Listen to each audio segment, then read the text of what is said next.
জেলার নন্দীগ্রামের রেয়াপাড়া শিব মন্দিরের ইতিহাস।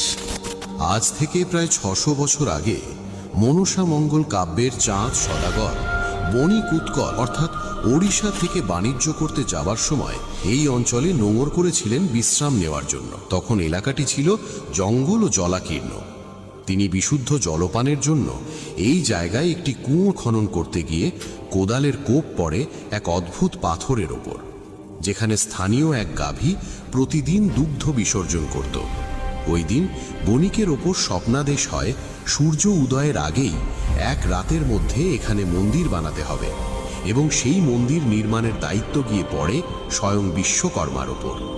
তিনি মন্দির নির্মাণের সময় ভোর হওয়ার আগেই মন্দির চূড়া সম্পূর্ণ করতে না পারায় একটি তালপাতা চূড়ার ওপরে রেখে চলে গিয়েছিলেন। যেই তালপাতা উড়ে গিয়ে সাইডে এক পুকুরের সৃষ্টি হয়েছে। 50 ফুট উচ্চতার এই বিশাল স্থাপত্য কেবল চুন আর সুরকির কোনো কাঠামো নয়, এটি নন্দীগ্রামের মাটির গভীরে প্রথিত এক অবিনশ্বর বিশ্বাস।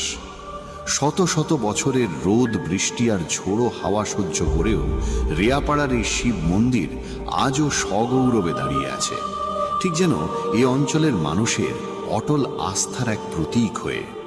আপনার যদি সুযোগ হয় তবে একবার এসে দেখে যান ইতিহাসের। আজকে আমরা